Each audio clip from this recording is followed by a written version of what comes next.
Okay, so today we're going to talk about Chapter 12, so school desegregation. So we're going to talk about the de jure segregation, Brown 1 versus the Board of Education, racial balances, one race schools, and then remedial transportation, intra-district, and then busing and desegregation, which also leads into freedom of choice program, de jure and de facto, and then faculty desegregation, student classification, Latino students, and the No Child Left Behind Act. So that's kind of an overview of what Chapter 12 will be about.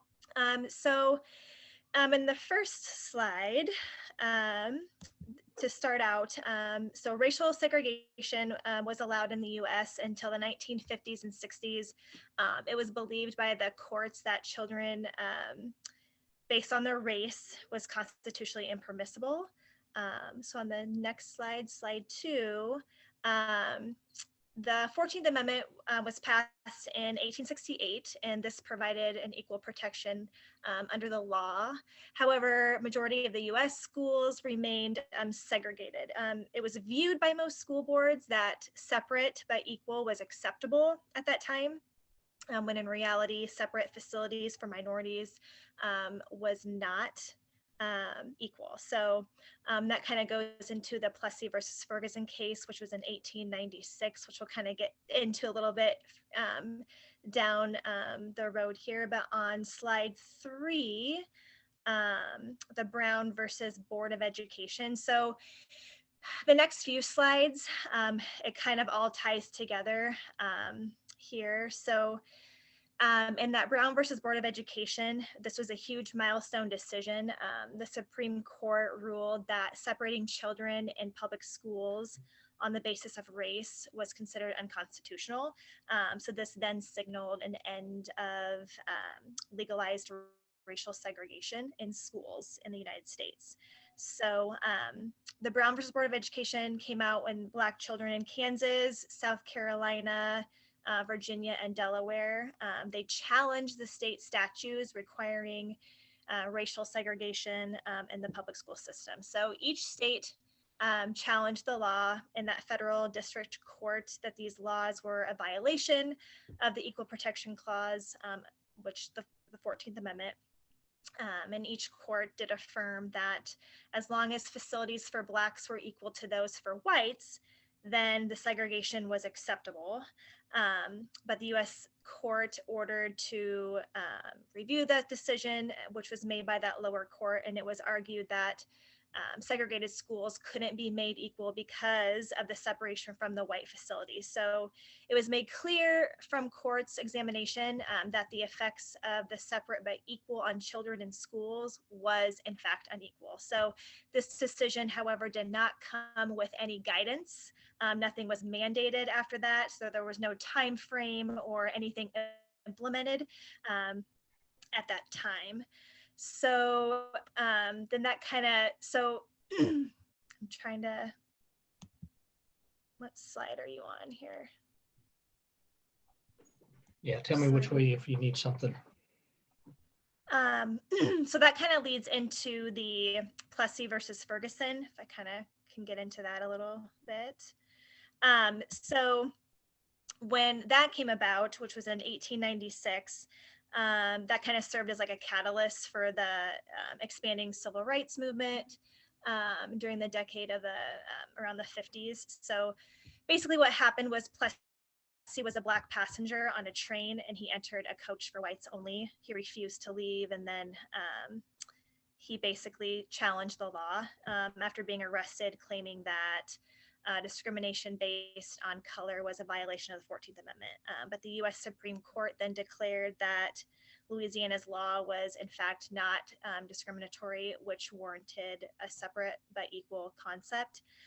Even though this was not a situation that had to do with public schools, it did, however, pave the way for like justifying segregation in public facilities such as public schools did fully embrace that. So then that kind of led into the Brown 2 decision, which was made in 1955.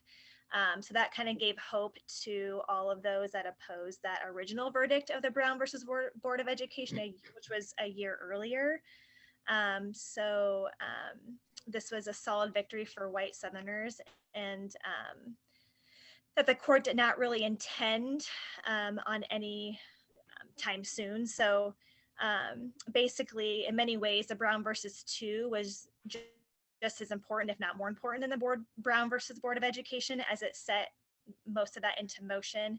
The sweeping decision of the desegregation determined by the Brown versus Board of Education, and then how it would be carried out in the areas that still had segregated public school systems. So, and this kind of leads us into the Swan versus Charlotte Mecklenburg of Education. Okay. Swan versus Charlotte Mecklenburg Board of Education kind of began this process of desegregating. And one of the initial methods that this outlined was the kind of mathematic ratios here. The objective was to ensure that school authorities excluded no student of a racial minority from any school directly or indirectly based on race. And so mathematical ratios were initially, it was kind of like the quota system. That was kind of a starting point for how they were going to desegregate the schools. But then we kind of moved on to something called pairing and grouping. Okay. It's naturally segregated. A lot of schools were naturally segregated due just to geographic concentration of the minority populations. And so one of the examples given in the book was like in the larger cities, some areas are just naturally based on geography segregated a certain way. And so they tried to use gerrymandering or redefining district boundaries in an attempt to desegregate some school populations. But another probably more common and more often used method is pairing, clustering, and grouping. Okay, and this is kind of where students from one school are allowed to attend a different school outside of their community. It's an attempt to lower the impact of that geographic segregation. The most common way to do that is using busing. It's kind of the most common way to make it happen. And it makes me think of an example, personal example. When I was in college, my roommate was from San Diego area. And so that's bigger city area. And he was Panamanian American and in a very, minority heavy school. And he told me that he actually, for high school, went to a different school. He had to get on a bus and ride, I want to say, up closer to Los Angeles. He said it was like 45 minutes to a 1 hour bus ride to go to school. And he would do that because it was part of a program to move students around and help reduce that geographic segregation. Here where I'm at now, we're in a pre-K through 12 school, and it's a rural community. And so it's predominantly white population. One of our neighboring towns has a lot higher of a minority population, and we do offer busing back and forth between. We have some students from that school coming to our school, and some of the students from our area bus to that to the other school as well. Have you guys seen anything like that in your areas? So we actually are consolidated with 2 other towns. So obviously we have the buses between the towns. And then we have contracts with 2 alternative schools, and one's in Omaha and one's in Fremont. And so our school will obviously provide the busing via the IEP to those schools. And then we also don't have a parochial school in Ashland. And so Newman actually buses kids from here to there so that kids, if parents want them to go to a parochial school, they have that option. So ours is pretty similar to, we are also a consolidated school where we have 9 schools that feed into one. And so I guess the next biggest city would be Lincoln, but that's depending on where you're at, that's 25-30 minutes away. We don't really have any alternative schools. However, as Taylor mentioned too, like per their IEP, we do have like one behavior school that we can bus them, that we will bus them to and from, but like as far as parochial schools, we don't have one either, and that's not an option. So basically, if it's not within our district lines, we will not provide transportation, is how our district works. And so just because we are so rural, it's tough to, that's quite a distance, or it can be quite a distance. So it's really not an option. Yeah, for us, it's kind of similar to Steph's, where we have 2 rural schools that you can have a kid opt into from Schuyler up to either of the rural schools. But other than that, we really don't have any busing even within town. We just really bus kids from, let's say, the elementary school to the middle school to even get them home at the end of the day. We don't even take them to their houses or anything like that. Gotcha. Yep.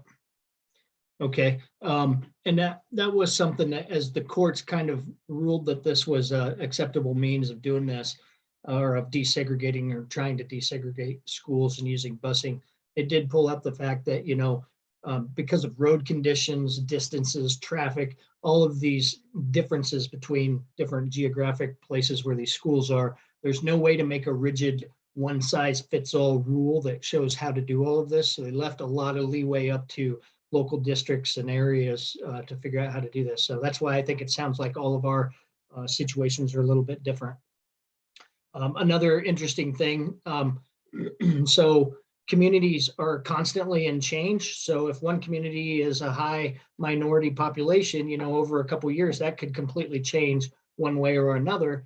And so one thing that they pointed out is that once this system is kind of implemented and effective in an area, school districts and administrations are not really required to update this plan each year based on those changes. So I think the way it's set up is it's set up to alleviate this, natural geographic segregation, but it's not like you have to track that population breakdown every year and adjust accordingly and match any kind of quotas. The quota thing has kind of gone away with this pairing and busing kids around. So one thing Yep. thing I just remembered is for ELL students. So if we have like for summer school, I just recently, our district has provided transportation for those ELL families. So like they'll send a van out to go pick them up from their homes. Between it's not a huge distance, but majority of them are kind of in one community. So that's pretty recent where we've provided transportation for them to be able to come to summer school. And that's good too. One of the, moving on to slide 13 kind of ties this together. The courts did want to give some kind of guidance to help on this issue because it's so different for different schools and different areas. So they used the terms reasonableness, feasible, effective, and realistic in an attempt to drive, districts to develop a plan that promises to realistically work and be efficient.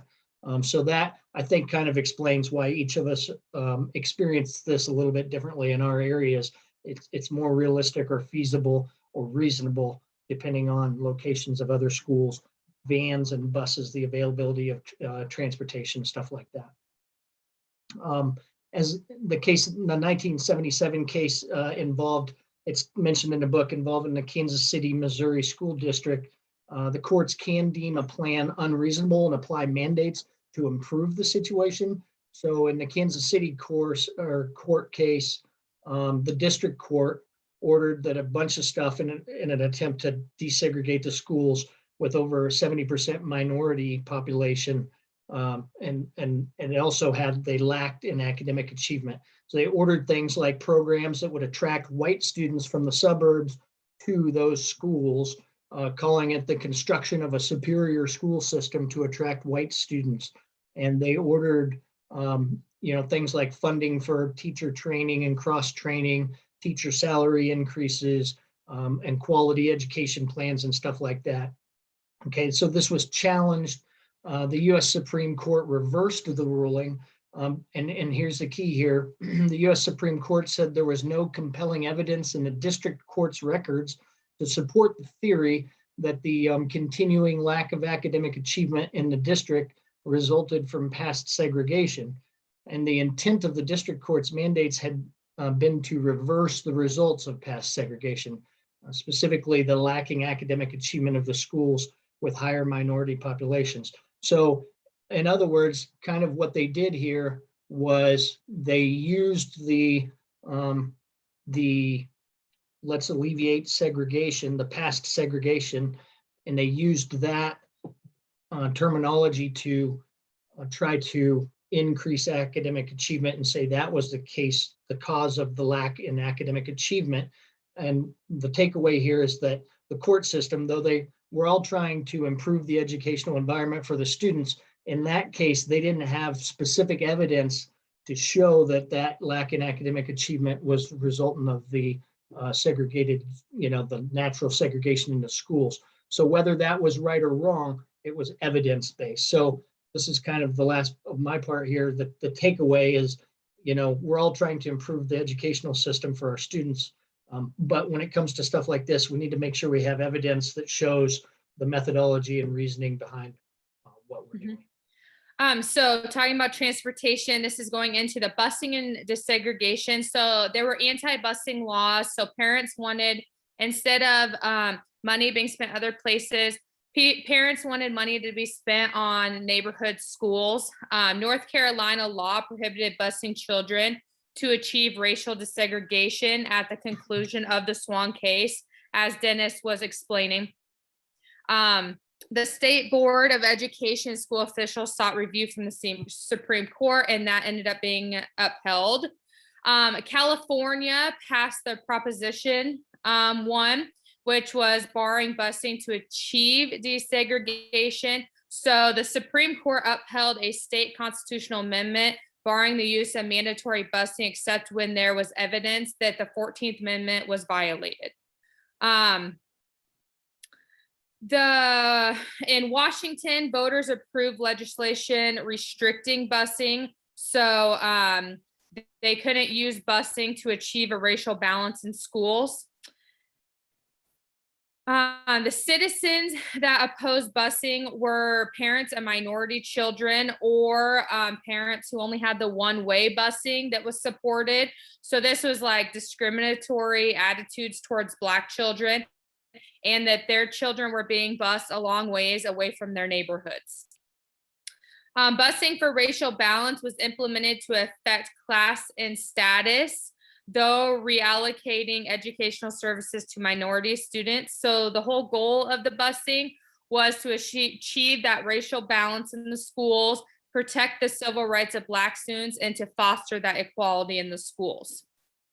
And also that equal opportunity. So Black and white students have equal status and equal opportunity to succeed. Success, is said, should not be a function of skin color.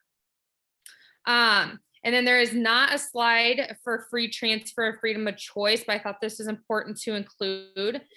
Free transfers and freedom of choice plans were not effective in achieving desegregation. Students could request transfers to school where their race was the majority, but could not request transfers to school where their race was the minority. So they could go to a school, they could put in the transfer to go to a school where their race was the majority, but they could not if their race was the minority. And this obviously was seen as unconstitutional. Moving on to the next slide for de jure segregation.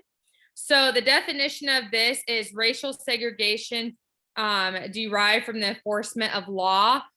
So there was 3 elements. It has been initiated or supported by government action with an intent or motive to discriminate, and the action must result in creating or increasing segregation. De facto segregation. So the definition for this was this segregation is when a substantial number of students enrolled in a certain school represent a racial or ethnic majority. So this was often viewed as the covert de jure segregation. So school district permitted in New York, a school district permitted transfers for white students only, and that was only out of predominantly Black attendance at school. So this was deemed to be de jure segregation. And just an important note from the book was that school districts are not required to take corrective actions where racial imbalances have developed within schools as a result of housing patterns. So if it is a primarily Black community, and then other races move into that community, and then that school becomes primarily a different race, the school does not have to take actions on those. So I know that a lot of so our school right now is, there was some talk around that. So I teach in a school where there's 900 people in the whole town. We have 200 people preschool through 12th grade, and we're a primarily white community. At this time, there are no other races in our school. And so it was brought up numerous times that we weren't allowing other races in our school. And a bunch of teachers in other communities were talking about that UTAN doesn't allow them to come in. UTAN, if they wanted to option a role, they would turn them away because we're a primarily white community. So that's why this is an important note, because UTAN didn't have to take action on that, and they didn't have to defend themselves on it, because that's not the truth. We just are in a primarily white community, and people aren't going to bus out from Omaha, 25 minutes to attend our school just for that diversity of the school. Do you guys see that in your schools at all? I know, Stephanie, you were talking about you're also a primarily white school. We are. And I think this is going to sound bad, but we're kind of known for like a rich white school. And so kind of the same thing though. Yeah. We're pretty much, a predominantly white school. And that's just, due to location. We're not going to have people from Lincoln or that's pretty much the biggest city. But no one's going to bring their kids out 30-40 minutes just to come to our district. Even we're known as a very good school district, but obviously with LPS in there, no one's going to decide just to transport their kids out. As far as optioning in, of course we look at those class, depending on the age of the kiddo, depending the class size and all of that. That's what we primarily look at when we're looking at optioning kids in. But that's really where we get the bulk of our money, is when we option kids in. So we aren't really one to turn kids away. We make over $1 million a year alone just in option in kids. So we have a lot like South Lincoln, or there's rural like Freeman districts, like for schools further south, those kids are going to be the ones that do option in. However, there are more high schools being built on South Lincoln. So I think we're going to see a huge shift with optioning in, because I think we're going to maybe lose some kids, quite honestly. But we're not really one to turn kids away. We just don't option in for our preschool program, and that's just due to space. And we have so many kiddos that are on IEPs. We legally have to have a spot for them, and so optioning in for preschool just isn't an option. So, but K through 12, our preschool through second grade, we have over 600 kids in that building, and then we have, from building to building, our high school alone has, I would say, close to 1,000. So, we, it's a pretty big district, even though we're very rural. But we're growing by the year. We grow quite a bit. So that's kind of a little synopsis of Norris. But. Okay. Yeah, I think we're kind of in a similar boat to what you initially said, Taylor, about we're rural community, predominantly, white, and our neighboring community is a lot higher minority populations.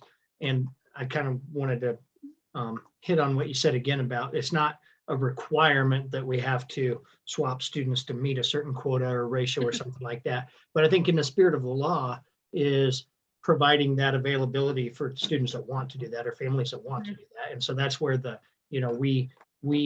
I drive the bus too, and we go down and pick up, we pick up at this other community, the students that are coming to our school here, and, they come up and to a certain point and pick up students that are going down there. So the availability of transferring from one school to the other is there for families that want to, but it's not a requirement. So. Yeah, and then for us, I guess we're a little bit more unique where we're a rural community, but we're like 80 or 90% Hispanic kids inside of our school. So even then, I mean, we have pretty much the same thing with you guys where we allow people to option in if they want to, especially the farming communities around here. But most of the time, they don't want to. They want to stay around wherever they are. So it's just kind of leaving that option open to them. And if they don't, it happens that way. Yeah, the motivations are interesting because another part that we haven't talked about that motivates the transferring is, the smaller rural community. The school I was talking about that we kind of unofficially partner with, there's maybe more academic possibilities there. It's a larger school, so there's more classes options, there's more program options, there's different funding, different level of sports, and so it's not just about segregation or different races. There's a lot that goes into why families make decisions to option between schools. So that's something to take into consideration too. Yeah, that's what. Oh, go ahead, Adam.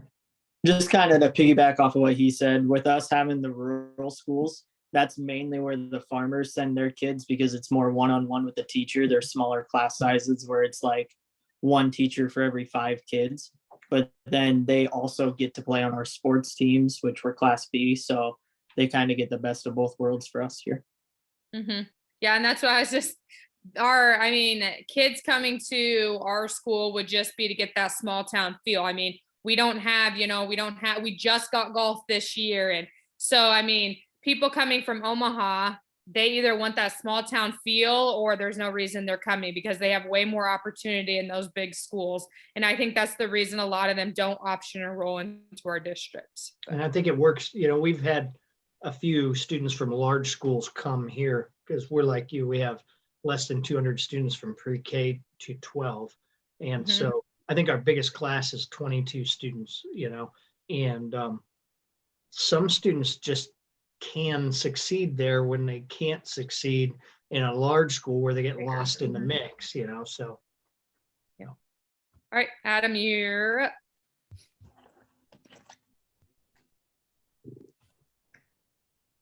What slide am I on here? 21. Okay. Yep. Okay, so I had pages 323 to 327. There were a couple things before seeking unitary status, so I'm just going to go over those first. One of those was faculty desegregation. It wasn't really recognized as an issue until the mid to late 90s. And then because it wasn't involved or included in a lot of desegregation plans, progress was really, really slow with it. Eventually, the courts decided that the goal is for the faculty and the students to be about the same ratio in every building as in the district as a whole. So if the district has 30% Black teachers and 70% white teachers in their district, the goal is for every building in their district to have that ratio instead of having one building with 10% Black and 90% white and then another with 50-50. Then it kind of went into student classification and such. There really wasn't much in there, but it did state the 10 states with the lowest percentage of Black students attending schools with white students. Those states were New York, Illinois, Michigan, California, Maryland, New Jersey, Mississippi, Louisiana, Texas, and Wisconsin. Then they went into this the states with the Black students attending the most highly segregated schools, and pretty much every single state was the same except for Pennsylvania and Alabama were in there. Then they went into Latino students where they actually attended schools with white students. The most segregated systems there were New York, California, Texas, New Mexico, New Jersey, Illinois, Rhode Island, and Arizona. Florida and Maryland, and then it was pretty much the same for the Latino students attending the highly segregated schools. And then going into Latino students and racial diversity, like I said earlier, my district is 80 or 90% Latino. So I've seen a lot of this personally where about 20% of students in the US are Latino at this point, and they face many challenges with the language barrier. I know every single year that I've been teaching here, I've had an elementary student that could maybe speak 2 or 3 sentences to me in English. And schools are supposed to make provisions for non-English speaking students to be able to get a meaningful education, but sometimes there's just not enough teachers or not enough time to be able to meet that requirement. Even though under No Child Left Behind, everyone is tested in English. So sometimes the results are pretty invalid. I know I've had students where they're probably my number 1 or 2 math student in my class. They are extremely talented in math, but I have to read every single math question to them.